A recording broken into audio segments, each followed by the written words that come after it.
إن الحمد لله نحمده ونستعينه ونستغفره ونعوذ بالله من شرور أنفسنا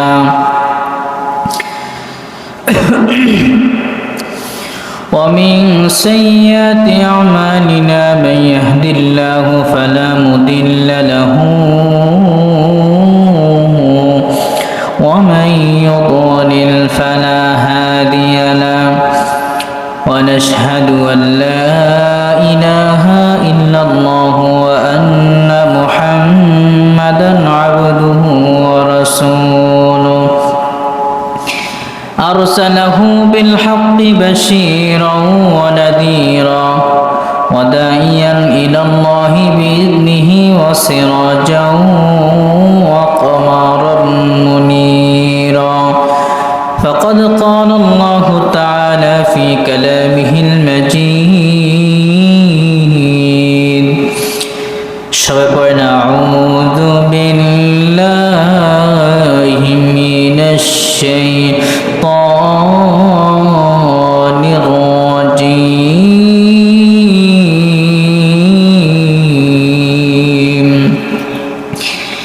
بسم الله الرحمن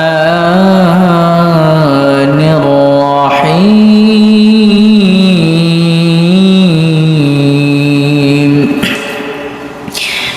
وإذا سألك عبادي أني فإني قريب أجيب دعوة الداع إذا دعاني فليستجيبوا لي وليؤمنوا بي لعلهم يرشدون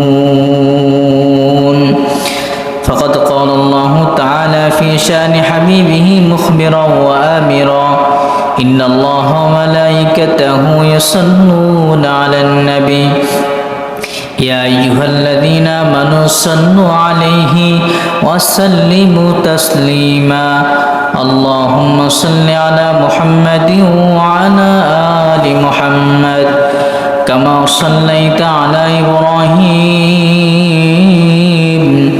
وعلى آل إبراهيم إنك حميد مجيد اللهم بارك على محمد وعلى آل محمد كما باركت على إبراهيم وعلى آل إبراهيم إنك حميد مجيد الحمد لله সমস্ত প্রশংসা কার? আমাদের রিজিক দাতাকে, আমাদের পালনকর্তাকে। আমাদেরকে সৃষ্টি করেছেন কে? আমাদেরকে অসুস্থতা দিয়ে আল্লাহ পরীক্ষা করেন, তিনি হলেন কে? কে পরীক্ষা করে? সুস্থতা অসুস্থতা দিয়ে পরীক্ষা করেন কে? দিনকে রাতে পরিবর্তন করেন কে? রাতকে দিনে পরিবর্তন করেন কে? সেই আল্লাহ আছে না নাই? আমি যে আয়াতে কারিমা তেলাওয়াত করেছি সূরা আল বাকারার 186 নম্বর আয়াত। আজকের আলোচ্য বিষয় জিকির, জিকিরের পরিস্থিতি। জিকির করি না আমরা? হ্যাঁ, সে জিকিরের পরিস্থিতি জানতে হবে কিনা, জানার দরকার আছে না নাই? এই সম্পর্কে কোরআন এবং হাদিসের আলোকে সংক্ষিপ্ত আকারে কিছু কথা বলবো। সেই মহান রব যদি আমার জবান থেকে কিছু বের করে দেয়, ওমা তৌফিক ইল্লা বিল্লাহ। জিক্রু, জিক্রুন আরবি শব্দ। কি শব্দ? আরবি শব্দ। এর আবিধানিক অর্থ হচ্ছে স্মরণ করা। কাকে স্মরণ করব? আল্লাহকে স্মরণ করা। জিক্রুন আরবি শব্দ, এর আবিধানিক অর্থ স্মরণ করা, উল্লেখ করা, বর্ণনা করা। যখন জিকির নীরবে হয়, কি হয়? নীরবে হয়, তখন এর অর্থ হয় স্মরণ করা। এর অর্থ কি হয়? স্মরণ করা। আর জিকির যদি স্মরণে হয় তখন এর অর্থ হয় বর্ণনা বা উল্লেখ করা। পরিভাষায় জিকির হলো পরিভাষায় জিকির বলা হয় আল্লাহ তাআলার ভয় ও ভালোবাসা হৃদয়ে সদা সর্বদা জাগ্রত রেখে তারই সন্তুষ্টি অর্জনের ঐকান্তিক কামনার মন ও মুখে এক নিষ্ঠ চিত্তে কথা বাথায় কাজে কর্মে আচার আচরণে চিন্তায় চেতনায় তথা জীবনের প্রত্যেকটি মুহূর্তে মহান আল্লাহকে স্মরণ করা এবং তার বিধান মোতাবেক জীবন পরিচালনা করা। আমি যে আয়াতে কারিমা তেলাওয়াত করেছি সূরা আল বাকারার 186 নম্বর আয়াত। আল্লাহ বলছেন, وَإِذَا سَأَلَكَ عِبَادِي أَنِّي فَإِنِّي قَرِيبٌ أُجِيبُ دَعْوَةَ الدَّاعِ إِذَا دَعَانِي فَلْيَسْتَجِيبُوا لِي وَلْيُؤْمِنُوا بِي لَعَلَّهُمْ يَرْشُدُونَ।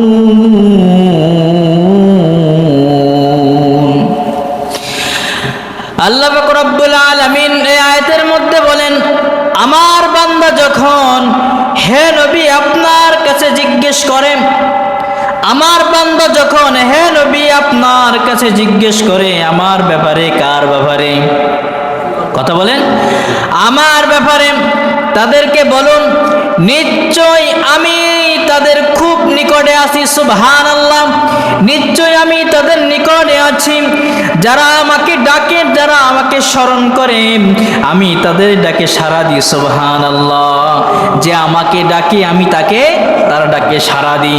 কাজে আমার নির্দেশন মেনে চলা এবং আমার প্রতি ঈমান আনা তাদের একান্ত কর্তব্য, যাতে তারা সৎ পথে আসতে পারে। সুবহানাল্লাহ, আমি তাদের ডাকে সাড়া দিই। কাজী আমার নির্দেশন মেনে চলা এবং আমার প্রতি ঈমান আনা তোমাদের একান্ত কর্তব্য, ঠিক কিনা? আল্লাহ পাক রব্বুল আলামিন সূরা আরাফের 205 নম্বর আয়াতে বলেন, واذكر ربك في نفسك تضرعا وخيفة ودون الجهر من القول بالغضو والآصال ولا تكن من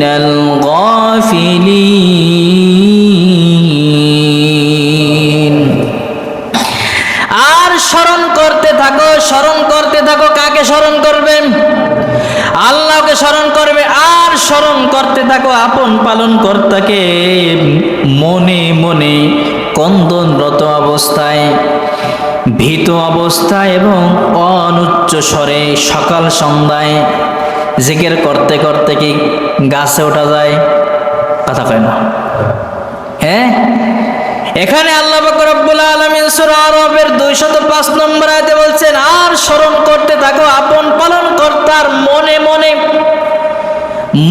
মনে কন্দনরত অবস্থায়। জিকির করতে করতে নাচানাচি শুরু হয়ে যায়, কি আছে না কোরআনে? জিকির করতে করতে বাজ বাইয়ে ওঠে, হ্যাঁ, জিকির করে আর নাচে, মহিলা পুরুষ একসাথে। এই কি জিকির করা যাবে? হ্যাঁ, আল্লাহ কি বলছে ভালো করে শুনুন। আর স্মরণ করতে থাকো আপন পালন কর্তাকে মনে মনে কন্দনরত অবস্থায়, ভীত অবস্থায় এবং অনুচ্চ স্বরে। আমি ইমাম সাহেব, আমার ইমাম সাহেব, আমি কি রাগ করব না যে আমার মুসল্লি আমার সাথে এরকম কথা বলতেছে? একজন মেম্বার সাহেব রে, ওই মেম্বার সাহেব এদিকে এইভাবে বলতে পারেন? এইভাবে বলতে পারেন? মেম্বার সাহেব, চেয়ারম্যান সাহেব তার কাছে যাইতে মাধ্যম লাগে, লোক ধরা লাগে, আমার একটু এই ব্যবস্থাটা করে দাও। আর যদি এইভাবে ধমক দিয়ে এইভাবে যদি বলা হয়, তাহলে চেয়ারম্যান মেম্বার মনে হয় খুশি হবে আপনার প্রতি। রাগে যদি কান পিঠ গরম করে দেবে না? হ্যাঁ, সাধারণ দুনিয়ার একজন ইমাম সাহেব, চেয়ারম্যান মেম্বাররা যদি এইভাবে বেয়াদবির মতো যদি আপনারা ডাকতে না পারে, তাহলে আল্লাহকে বেয়াদবির মতো ডাকেন কি করে? হ্যাঁ, জিকির করতে করতে গাছ বয়ে তালে বাঁশ বয়ে উঠে যায়, গাছ বয়ে উঠে যায়, মাদার কষা দিয়ে পিটান লাগে ওই সমস্ত লোককে। জিকির করতে নাচে আর জিকির করে, আছে না নাই? আছে না নাই? এই সমস্ত ভণ্ডামি বাদ দিতে হবে। আল্লাহকে ডাকতে হবে, আপন পালন কর্তাকে মনে মনে কন্দনরত অবস্থায় কেঁদে কেঁদে ভীত অবস্থায় অনুচ্চ স্বরে আল্লাহকে ডাকতে হবে। আর উদাসীনদের দলভুক্ত হয়েও না। কে বলছে? আল্লাহ বলছে কি? উদাসীনদের দলভুক্ত হয়েও না। আল্লাহ রাব্বুল আলামিন বলেন, ইন্নামাল মুমিনুনা আল্লাযীনা ইযা যুকিরাল্লাহু ওয়াজিলাত কুলুবুহুম। কে বলছেন? আল্লাহ বলছেন সূরা আনফালের 9 নম্বর আয়াতে বলছেন, যারা ঈমানদার। কারা? যারা ঈমানদার তারা এমন যে যখন আল্লাহর নাম নেওয়া হয়, যখন আল্লাহর নাম নেওয়া হয় তখন তাদের অন্তর কেঁপে ওঠে। সুবহানাল্লাহ। তাদের অন্তর ভীত হয়ে পড়ে, অন্তর কেঁপে ওঠে। কার ভয়ে? আল্লাহর ভয়ে।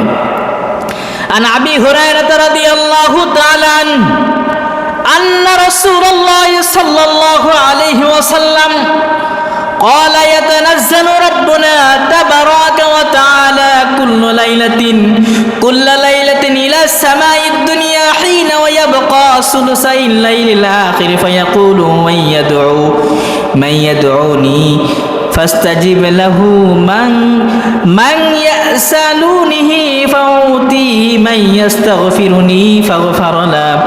আবু হুরায়রা রাদিয়াল্লাহু তাআলা আনহু থেকে বর্ণিত, রাসূল আকরাম সাল্লাল্লাহু আলাইহি ওয়াসাল্লাম বলেন, আমাদের প্রভু আল্লাহ তাআলা প্রত্যেক রাতের তৃতীয় অংশ যখন অবশিষ্ট থাকে দুনিয়ার আসমানে নেমে আসেন। সুবহানাল্লাহ।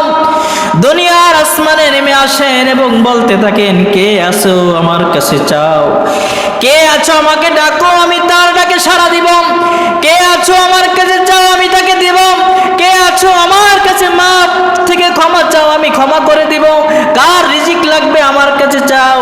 আল্লাহ ডাকতে থাকে বান্দাদেরকে, বান্দা কার কি লাগবে আমার কাছে চা। ও বান্দারা, তোমরা কিভাবে ঘুমিয়ে থাকো? কিভাবে ঘুমিয়ে থাকো? তোমার আল্লাহ, বুখারী বর্ণনা, তোমার আল্লাহ রাতের যখন তৃতীয় অংশ হয় প্রথম আসমানে এসে বান্দা বান্দীদেরকে ডেকে বলে, হে বান্দা বান্দী, ও তোর কি লাগবে চা আমার কাছে, রিজিক লাগবে, টাকা লাগবে, ধন সম্পদ লাগবে, অসুস্থ আছো সুস্থতা লাগবে, আমার কাছে চা আমি তোমাকে দিয়ে দেব। আরে বান্দারা, তোমরা কি করে ঘুমিয়ে থাকো? কি করে ঘুমিয়ে থাকো? আল্লাহ ডাকে আর তোমরা ঘুমিয়ে থাকো। কিভাবে ঘুমিয়ে থাকো? ফজরের নামাজ পড়ো না, ফজরের সালাত আদায় করো না, মসজিদে আসো না। আল্লাহ পাক রব্বুল আলামিন সূরা আলে ইমরানের 191 নম্বর আয়াতে বলেন, ইন্না ফি খালকিস সামাওয়াতি ওয়াল আরদি ওয়া ইখতিলাফিল লাইলি ওয়ান নাহারি লাআয়াতিন লিউলিল আলবাব আল্লাযীনা ইয়াযকুরুনাল্লাহা কিয়ামান ওয়া qu'udan ওয়া আলা জুনুবিহিম ওয়া ইয়াতাফাক্কারুনা ফি খালকিস সামাওয়াতি ওয়াল আরদি রব্বানা মা খালাকতা হাযা বাতিলা সুবহানাকা ফাকিনা আযাবান নার। আল্লাহু আকবার। আল্লাহ পাক রব্বুল আলামিন বলেন, নিশ্চয় আসমান ও জমিন সৃষ্টিতে এবং রাত ও দিনে অবতীর্ণ নির্দেশন রয়েছে জ্ঞানীদের জন্য, যারা দাঁড়িয়ে বসে শুয়ে সকাল সন্ধ্যায় আল্লাহকে স্মরণ করে এবং চিন্তা গবেষণা করে আসমান জমিন সৃষ্টির বিষয়ে। তারা বলে, পরওয়ারদিগার, এসব তুমি বিনা কারণে সৃষ্টি করনি। কিছু কিছু নাস্তিক মুরতাজ আছে যে এই দুনিয়ায় এমনি এমনি এসেছে, বলে কি বলে না? ইমাম আবু হানিফা রাহমাতুল্লাহ আলাইহির একটি ঘটনা। ইমাম আবু হানিফা রাহমাতুল্লাহ আলাইহি নাস্তিকদের সাথে মোকাবেলা করার জন্য প্রস্তুতি নিলেন। প্রস্তুতি নেওয়ার সময় নাস্তিকের দল্লা বলল, ইমাম আবু হানিফা, তুমি যদি আমার 3টা প্রশ্নের উত্তর দিতে পারো তাহলে বুঝবো তোমার ইসলাম, তোমার দ্বীন, তোমার আল্লাহ আছে। আর যদি তুমি এই 3টা প্রশ্নের জবাব তুমি না দিতে পারো তাহলে বুঝবো তোমার আল্লাহ নাই, তোমরা আমার দলে নাম লিখাবা। আর যদি তুমি এই 3টি প্রশ্নের উত্তর দিতে পারো তাহলে আমরা সবাই তোমার দলে নাম লিখাবো। ইমাম আবু হানিফা মুস্কি হেসে দিয়ে বললেন, ঠিক আছে, আমি তোমার শর্তে রাজি আছি, তবে আমারও একটি শর্ত আছে। আমার শর্ত হচ্ছে একটি মঞ্চ থাকবেন, সাংবাদিক থাকবে, প্রশাসনের লোকরা থাকবেন, সেখানে তুমি আমাকে প্রশ্ন করবে, আমি তোমার প্রশ্নের জবাব দিব। নাস্তিকের দল্লা বলল, হ্যাঁ ইমাম আবু হানিফা, ঠিক আছে, শুক্রবার সকাল 10টার সময় প্রোগ্রাম শুরু হবে। নাস্তিকের দল্লা উপস্থিত হলেন, মুসলমানরা উপস্থিত হলেন, কিন্তু ইমাম আবু হানিফা উপস্থিত হননি। 10টা 10 বেজে গেছে, ইমাম আবু হানিফা এখনো উপস্থিত হতে পারেনি। নাস্তিকের দল্লা ঢোল ঢাল পিটানো শুরু করে দিল। দুর্বল মুসলমানরা ভীত হয়ে বলল, ইমাম আবু হানিফা মুস্কি মুস্কি হাসতে হাসতে মঞ্চের দিকে আসলেন। আসার পর নাস্তিকের দল্লা বললেন, ইমাম আবু হানিফা, তোমরা কথা দিয়ে বলে কথা রাখো, তাহলে তুমি তো যে টাইম দিয়েছো সেই টাইমই তুমি আসতে পারো নাই, তাহলে তুমি 3টে প্রশ্নের জবাব কিভাবে দিবে? ইমাম আবু হানিফা বললেন, আমি কিসের জন্য দেরি করে এসেছি তোমরা কি জানতে চাও না? হ্যাঁ জানতে চাই। আমার বাড়ি থেকে আসতে একটি নদী পার হতে হয়। নদীর পাড়ে এসে দেখি কোনো ট্রলার নেই, কোনো চার নেই, কোনো স্টিমার নেই, কোনো কিছু নেই। আমি কিভাবে পাড়ি দিয়ে আসবো? আসার কোনো পথ নেই, আসার কোনো ব্যবস্থা নেই। কিছুক্ষণ পর আমি ওখানে কিছুক্ষণ দাঁড়িয়ে আছি। দাঁড়িয়ে থাকার পর কিছুক্ষণ পর দেখি একটি গাছ এমনি এমনি নদীতে পড়ে গেছে। একটা গাছ এমনি এমনি নদীতে পড়ে গেছে। কিছুক্ষণ পর দেখি ওই গাছটি এমনি এমনি তক্তা হয়ে গেছে। কিছুক্ষণ পর দেখি ওই তক্তাগুলো এমনি এমনি নৌকা হয়ে গেছে। এই নৌকায় পরে আমি আসেছি। নাস্তিকের দল্লা বলল, ইমাম আবু হানিফা মনে হয় পাগল হয়ে গেছে। কি হয়েছে? ইমাম আবু হানিফা মনে হয় পাগল হয়ে গেছে। করাত কুড়াল ছাড়া কি গাছ কাটা যায়? সমিল ছাড়া কি তক্তা বানানো যায়? মিস্ত্রি ছাড়া কি নৌকা বানানো যায়? এইগুলো ইমাম আবু হানিফা বললেন, নাস্তিকের দল্লা বললেন, করাত কুড়াল ছাড়া কি গাছ কাটা যায়? সমিল ছাড়া কি তক্তা বানানো যায়? মিস্ত্রি ছাড়া কি নৌকা বানানো যায়? নাস্তিকের দল্লা বলল, ইমাম আবু হানিফা বললে, যদি করাত কুড়াল ছাড়া যদি গাছ কাটা না যায়, যদি সমিল ছাড়া তক্তা বানানো না যায়, যদি মিস্ত্রি ছাড়া নৌকা বানানো না যায়, তা এই দুনিয়ায় আসমান জমিন কি এমনি এমনি এসেছে? সুবহানাল্লাহ, এমনি এমনি এসেছে। নাস্তিকের দলের ভুল ভাঙার পর, ঠিক আছে, তুমি প্রথম প্রশ্ন, তোমার রব আছে, তোমার সৃষ্টিকর্তা আছেন, আচ্ছা তোমার আল্লাহ কোন দিকে তাকিয়ে আছে বলো? তোমার আল্লাহ কোন দিকে তাকিয়ে আছে? কয়েকটি মোমবাতি আনো। কি আনো? একটি মোমবাতি আনো। মোমবাতি জ্বালানো হলো। মোমবাতির আলো কি একদিকে ছড়িয়ে যায় না চারদিকে? আমার আল্লাহ এইভাবে চারদিকে তাকিয়ে আছে। সুবহানাল্লাহ বলেন। এবার বললো, ঠিক আছে, তোমার আল্লাহ এই দিকে তাকিয়েছে, এটা বুঝলাম। তোমার আল্লাহর বাড়ি কোথায়, থাকে কোথায়, তুমি বলে দাও। এক কলস দুধ আনো। কি আনো? বলেন। এক কলস দুধ আনো। দুধ আনা হলো। দুধ আনার পর বললে, এই দুধের ভিতর মাখন আছে, মাখন বের করো। এই দুধের ভিতর মাখন আমি কিভাবে বের করব? দুধের সাথে মাখন তো মিশে আছে। সুবহানাল্লাহ বলবেন না? তাই আমার আল্লাহ গোটা সৃষ্টি জগতের সাথে মিশে আছে। সুবহানাল্লাহ। তাহলে নাস্তিকদের দলদের ভুল ভাঙলো যে তোমার আল্লাহ আছে, তোমার আল্লাহ কোন দিকে তাকিয়ে আছে, তোমার আল্লাহর বাড়ি কোথায় তাও বুঝলাম। আমাদের ভুল ভাঙলো। আমাদের কালেমায় শাহাদাত পড়িয়ে তোমরা আমাদেরকে ইসলাম গ্রহণ করে নাও। সুবহানাল্লাহ।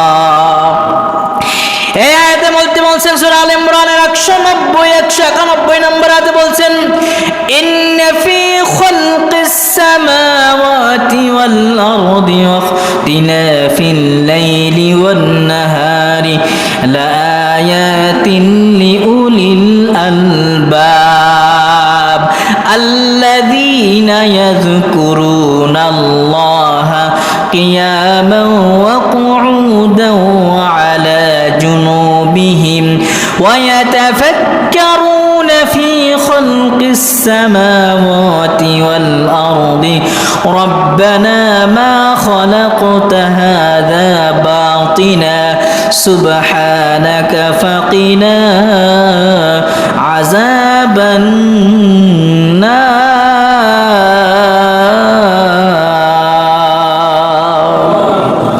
নিশ্চয় আসমান জমিন সৃষ্টিতে এবং রাত দিনের আবর্তনের নিদর্শন রয়েছে, আবর্তনের নিদর্শন রয়েছে জ্ঞানীদের জন্য। কাদের জন্য? জ্ঞানীদের জন্য, যারা দাঁড়িয়ে বসে এবং শুয়ে সকল অবস্থায় আল্লাহকে স্মরণ করে এবং চিন্তা গবেষণা করে আসমান জমিন সৃষ্টির বিষয়ে তারা কি বলে? তারা বলে, পরওয়ারদিগার, এসব তুমি বিনা কারণে সৃষ্টি করনি, এসব তুমি বিনা কারণে সৃষ্টি করনি, সকল পবিত্রতা তোমারই। আমাদেরকে তুমি দুজকের শাস্তি থেকে বাঁচাও, আমাদেরকে তুমি দুজকের শাস্তি থেকে বাঁচাও, আমাদেরকে তুমি দুজকের শাস্তি থেকে বাঁচাও। আল্লাহ বলছেন, ইয়া আইয়ুহাল্লাযীনা আমানু যকুরুল্লাহা যিকরান কাসীরান ওয়া সাব্বিহুহু বুকরাতান ওয়া আসীলা। হে মুমিনগণ, তোমরা আল্লাহকে বেশি বেশি স্মরণ করো মুমিনগণ। আল্লাহকে বেশি বেশি স্মরণ করতে বলছে। ইয়া আইয়ুহাল্লাযীনা আমানু যকুরুল্লাহা যিকরান কাসীরা। হে মুমিনগণ, তোমরা আল্লাহকে বেশি বেশি স্মরণ করো এবং সকাল বিকাল সর্বক্ষণিক আল্লাহর পবিত্রতা বর্ণনা করো। স্মরণ করি, শুক্রবার আইলে একটু স্মরণ করি। শুক্রে মুসল্লি আছে না? অনেকে রাগ করতেছেন। শুক্রে মুসল্লি, আর কোনো খোঁজ নাই। কি মুসল্লি? হে মুমিনগণ, তোমরা বেশি বেশি আল্লাহকে স্মরণ করো। কাকে? বেশি বেশি আল্লাহকে স্মরণ করো এবং সকাল বিকাল সর্বক্ষণ আল্লাহকে স্মরণ করো। সুবহানাল্লাহি ওয়া বিহামদিহি সুবহানাল্লাহিল আযীম। আবু হুরায়রা রাদিয়াল্লাহু তাআলা আনহু থেকে বর্ণিত, তিনি বলেন, রাসূল আকরাম সাল্লাল্লাহু আলাইহি ওয়াসাল্লাম বলছেন, যে ব্যক্তি দিনে 100 বার সুবহানাল্লাহি ওয়া বিহামদিহি পড়ে, তার গুনাহগুলো মাফ করে দেওয়া হয়, তা যদি সমুদ্রের ফেনা পরিমাণও হয়। সুবহানাল্লাহ, সুবহানাল্লাহ বিহামদিহি সুবহানাল্লাহর ফজিলত মারাত্মক আছে না নাই? আবু হুরায়রা রাদিয়াল্লাহু তাআলা আনহু থেকে বর্ণিত, তিনি নবী করিম সাল্লাল্লাহু আলাইহি ওয়াসাল্লাম থেকে বর্ণনা করেন, আল্লাহর রাসূল সাল্লাল্লাহু আলাইহি ওয়াসাল্লাম বলেন, দুটি বাক্য এমন আছে যে রহমান আল্লাহর নিকটে অতি প্রিয়। সুবহানাল্লাহ, অতি প্রিয়। উচ্চারণ সহজ, মিজানের পাল্লা ভারী করে বাক্য দুটি হচ্ছে সুবহানাল্লাহি ওয়া বিহামদিহি সুবহানাল্লাহিল আযীম। সুবহানাল্লাহ। সূরা তাহার 124 নম্বর আয়াতে আল্লাহ বলেন, ওয়ামান আরাদা আন যিকরি ফাইন্না লাহু মাঈশাতান দানকান ওয়া নাহশুরুহু ইয়াওমাল কিয়ামাতি আ'মা। যে আমার স্মরণ জিকির থেকে মুখ ফিরিয়ে নেবে, তার জীবিকা সংকীর্ণ হবে এবং আমি তাকে কিয়ামতের দিন অন্ধ অবস্থায় উঠাবো। কি বলছে? সূরা তাহার 124 নম্বর আয়াতে আল্লাহ বলছেন যে আমার স্মরণ জিকির থেকে, জিকির চেনেন? জিকির করি না আমরা, আমল করি না?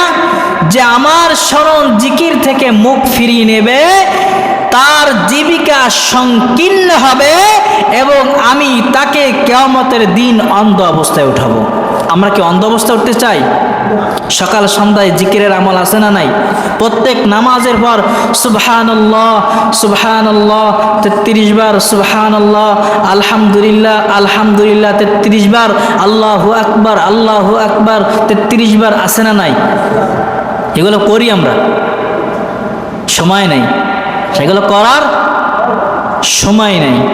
রাসূল সাল্লাল্লাহু আলাইহি সাল্লাম আল্লাহু আকবার বলে আল্লাহুম্মা আনতাস সালাম ওয়া মিনকাস সালাম তাবারাকতা রব্বানা ওয়া তাআলাইতা ইয়া যাল জালালি ওয়াল ইকরাম, তারপর সুবহানাল্লাহ 33 বার, আলহামদুলিল্লাহ 33 বার, আল্লাহু আকবার। তারপর এর আগে আয়াতুল কুরসি পাঠ করছেন না? আমরা সেগুলো না করে আসসালামু আলাইকুম আসসালামু আলাইকুম হুজুর মোনাজাত দল না কেন? ঠিক কি না? মোনাজাত দ্বারা কি কোন সুন্নাত আগে না মুস্তাহাব আগে? কথা বলেন, সুন্নাত আগে না মুস্তাহাব আগে? সুন্নাত। ধরেন আমাদের সমাজে মোনাজাত নিয়ে মতভেদ আছে না? মতভেদ আছে। আচ্ছা, মোনাজাত কি নামাজের কোনো অংশ? আল্লাহু আকবার বলে ইমামের সাথে সম্পর্ক হয়েছে, আসসালামু আলাইকুম ওয়া রাহমাতুল্লাহ, আসসালামু আলাইকুম ওয়া রাহমাতুল্লাহ, নামাজ শেষ। আর কোনো সম্পর্ক নাই।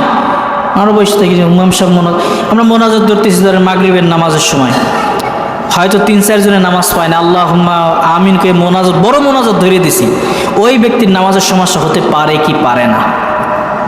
পারে কি পারে না? সুন্নাত আগে না মুস্তাহাব আগে?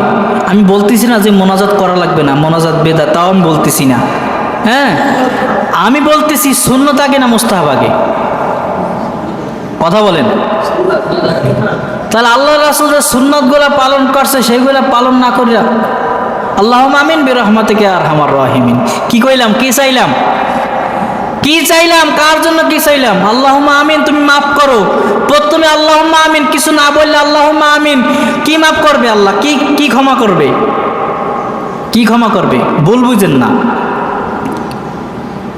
বোঝার চেষ্টা করতে হবে, বুঝতে হবে দেখি হুজুর কি বলে। সুন্নাত আগে না মুস্তাহাব আগে? হ্যাঁ, রাসূল সাল্লাল্লাহু আলাইহি ওয়াসাল্লাম যে সুন্নাতগুলো পালন করেছে সেগুলো আগে করি, তারপর না আগে মোনাজাত করি, তাই না? এগুলো না, মোনাজাত নিয়ে মারামারি, দলাদলি, হানাহানি আছে না নাই? এইগুলো আমরা না করি। সবসময় যে মোনাজাত ধরতে হয় বাধ্যতামূলক না। আগে সুন্নাত পালন করেন না ভাই, মোনাজাত নিয়ে মারামারি দলাদলি কেন? আপনার বাপের জন্য কি আমার চোখে পানি পড়বে নাই? পড়বে।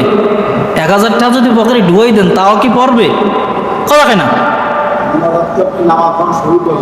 সূরা ফাতিহা এটা একটা দোয়া, এই প্রত্যেক নামাজে একটা দোয়া, মোনাজাত। আপনার বাবার জন্য আপনি দোয়া করবেন। আমার পকেটে 1000 টাকা দিলে আমার চোখ দেখি পানি পড়বে? হয়তো মনে একটু অভিনয় করতে পারি। আপনি তো দেবেন আমার 1000 টাকা, আমি তো কদিন চলতে পারবো, ঠিক কিনা? পারবো না? ভুল বুঝিয়েন না, বহুত করছি। যখন কোরআন হাদিস পড়া দিছি, কোরআন হাদিস বোঝা দিছি, এগুলো ত্যাগ করতেছি, এগুলো চেষ্টা করতেছি। আগে সুন্নাত, তারপর কি মুস্তাহাব? আগে সুন্নাত না মুস্তাহাব? বলেন, আপনারা বলেন, আগে সুন্নাত না মুস্তাহাব? আপনারা কিন্তু বলছেন, আবার মারামারি না করেন, আপনারা কিন্তু বলছেন সুন্নাত আগে এবার মুস্তাহাব, আবার আমার দোষ দিন না। আল্লাহ পাক রব্বুল আলামিন বলেন,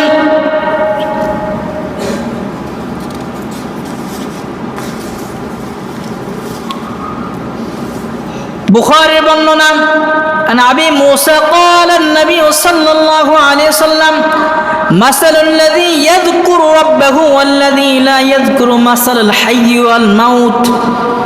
আবু মুসা রাদিয়াল্লাহু তাআলা আনহু থেকে বর্ণিত, তিনি বলেন নবী করিম সাল্লাল্লাহু আলাইহি ওয়াসাল্লাম বলছেন, যে ব্যক্তি তার রবকে স্মরণ করে, কাকে? রবকে। যে ব্যক্তি তার রবকে স্মরণ করে, যে স্মরণ করে না, তাদের দুজনের দৃষ্টান্ত হলো জীবিত মৃত্যুর ন্যায়। যে আল্লাহকে স্মরণ করে সে জীবিত, আর যে আল্লাহকে স্মরণ করে না সে কি বলেন? সে মৃত, অর্থাৎ যে ব্যক্তি স্মরণ করে সে জীবিত ব্যক্তির ন্যায়, আর যে ব্যক্তি স্মরণ করে না সে মৃত ব্যক্তির ন্যায়। আবু হুরায়রা রাদিয়াল্লাহু তাআলা قال رسول الله صلى الله عليه وسلم يقول الله عز وجل على عند ظن عبدي بي انا। আবু হুরায়রা রাদিয়াল্লাহু তাআলা থেকে বর্ণিত, তিনি বলেন নবী করিম সাল্লাল্লাহু আলাইহি ওয়াসাল্লাম বলেন, আল্লাহ সুবহানাহু ওয়া তাআলা আমার বান্দার কাছে তার ধারণা অনুযায়ী যখন সে আমার জিকির করে তখন আমি তার সঙ্গে থাকি। যখন আমার বান্দা জিকির করে তখন আমি তার সঙ্গে থাকি। বান্দা আমাকে একাকী স্মরণ করলে আমি তাকে একাকী স্মরণ করি, আর যদি সে করে মজলিসে আমাকে স্মরণ করে, যদি সে আমার দিকে এক বিঘত এগিয়ে আসে তার দিকে আমি এক হাতে এগিয়ে আসি। সুবহানাল্লাহ। আজকে জিকির নাই, কলবে মরিচা ভরে গেছে। পড়ছে কি পড়ছে না? লোহা যদি পানিতে ভিজাইয়ে তোয়া হয়, লোহা কি জং পড়বে কি পড়বে না? পানি লাগলে জং পড়বে কি পড়বে না? পড়বে কি পড়বে না? হ্যাঁ, প্রত্যেকটা জিনিসের যন্ত্র আছে না নাই? প্রত্যেকটা জিনিসের পরিষ্কার করার জামা, লুঙ্গি, টুপি, প্রত্যেকটা জিনিস যন্ত্র, প্রত্যেকটা জিনিস পরিষ্কার করার যন্ত্র আছে না নাই? আছে। তাহলে আমাদের কলবে যে মরিচা পড়ছে, কল্প নামে যে কল্পটা আছে, এই কল্পে যে মরিচা পড়ছে, জং পড়ে গেছে, ইসলামের কথা কোরআনের কথা ভালো লাগে না। আপনি কখন বুঝবেন?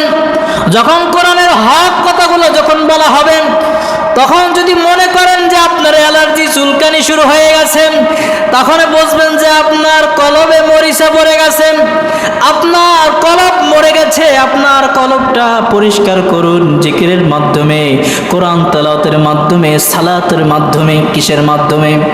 কথা বলেন। আর যদি মনে করবেন যখন বুঝবেন আমি ঠিক আছি, আমার সালাত হচ্ছে, আমার জিকির হচ্ছে, আমার অন্তর মরে নাই, যখন কোরআনের হক কথাগুলো বলা হবে তখন আপনার ভালো লাগবে, অন্তর কেঁপে উঠবে, তখন মনে করবেন আপনি ঈমানদার। কথা বলেন ঠিক কিনা? সাদ ইবনে আবু হুরায়রা সাদ ইবনে আবু ওয়াক্কাস রাদিয়াল্লাহু তাআলা আনহু থেকে বর্ণিত, তিনি বলেন রাসূল সাল্লাল্লাহু আলাইহি সাল্লামকে বলতে শুনেছি, উত্তম জিকির হলো ওই জিকির যা গোপনে করা হয়। কি করা হয়? যা গোপনে করা হয়। আর উত্তম জিকির হলো ওই জিকির যা প্রয়োজনের জন্য যথেষ্ট। ইয়া আইয়ুহাল্লাযীনা আমানু লা তুলহিকুম আমওয়ালুকুম ওয়ালা আওলাদুকুম আন যিকরিল্লাহ ওয়া মান ইয়াফআল যালিকা ফাউলাইকা হুমুল খাসিরুন। এই ইমানদারগণ, তোমাদের ধন সম্পদ টাকা পয়সা মোহে পড়ে তোমরা আল্লাহকে আল্লাহকে তোমরা ভুলে যেও না। ওই ইমানদারগণ, ধন সম্পত্তির মায়ায় পড়ে তোমরা আল্লাহকে ভুলে গেছো। কাকে বলছো? হে ইমানদারগণ, তোমরা আল্লাহকে ভুলে গেছো। আইয়ুহাল্লাযীনা আমানু লা তুলহিকুম আমওয়ালুকুম ওয়ালা আওলাদুকুম আন যিকরিল্লাহ ওয়া মান ইয়াফআল যালিকা ফাউলাইকা হুমুল খাসিরুন। হে ইমানদারগণ, তোমরা তোমাদের ধন সম্পদ সন্তান সন্ততি যেন আল্লাহর স্মরণ থেকে তোমাদেরকে গাফেল না করে।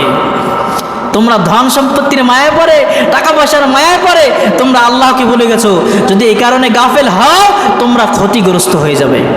কি হবে? কথা বলেন না কেন? ক্ষতিগ্রস্ত। উতলু মা উহি ইলাইকা মিনাল কিতাব ওয়া আকিমিস সালাহ ইন্নাস সালাতা তানহা আনিল ফাহশাই ওয়াল মুনকার ওয়া লাযিকরুল্লাহি আকবার আল্লাহু ইয়ালামু মা তাসনাউন। হে নবী, আপনি আপনার প্রতি ওহীকৃত কিতাব তেলাওয়াত করুন এবং সালাত কায়েম করুন। নিশ্চয়ই সালাত সকল প্রকার অশ্লীল ও অপছন্দনীয় কাজ থেকে বিরত রাখে। সুবহানাল্লাহ বলেন। আর আল্লাহর জিকির সালাতি সর্বশ্রেষ্ঠ। আল্লাহর জিকির সালাতি সর্বশ্রেষ্ঠ।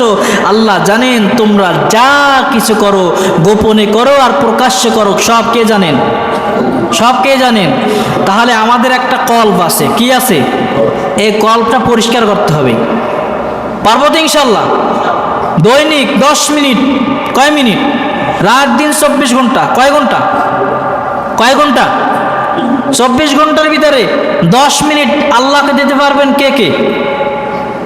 10 মিনিট, 10 মিনিট দৈনিক 24 ঘন্টা থেকে আল্লাহকে 10 মিনিট দেবেন। কে কে পারবেন? হাত দেখতে চাই। পারবেন না? সবাই পারবেন না। আল্লাহু আকবার। 10 মিনিট আল্লাহকে দেবেন, আল্লাহর জিকির করবেন। পারবে তো ইনশাল্লাহ? 10 মিনিট করবেন, দেখবেন 10 মিনিট করেন, আপনার মন ভালো হয়ে যাবে। আপনি আপনার ইসলামের কথা, কোরআন, আপনার সব কিছু ভালো লাগবে। ঠিক কি না? দেবেন তো 10 মিনিট? কয় মিনিট দেবেন? 10 মিনিট। যে কোনো একটা টাইম আপনি নির্ধারণ করবেন যে আমি এই টাইমটা ফজরের পর হোক, জোহরের পর হোক, আসরের পর হোক, মাগরিবের পর হোক, এশার পর হোক, তাহাজ্জুদের টাইমে হোক, যখন হোক, আপনি 10 মিনিট আপনি নির্ধারণ করে আপনি নেবেন, আপনি জিকির করবেন। করবেন ইনশাল্লাহ? দেন 40 দিন করেন, 40 দিনে আমলটা করেন, দেখবেন ভালো লাগবে। নামাজও ভালো লাগবে, কোরআনের হক কথাগুলো ভালো লাগবে, ইসলামও ভালো লাগবে। তখন আর খারাপ কাজে আপনার মন যাবে না। পারবো তো ইনশাল্লাহ? আল্লাহ যারা হাত তুলেছে হাতগুলো তুমি কবুল করো, আমিন। আখির দাওয়ানা আনিল হামদুলিল্লাহি রাব্বিল আলামিন। আসসালামু আলাইকুম ওয়া রাহমাতুল্লাহ।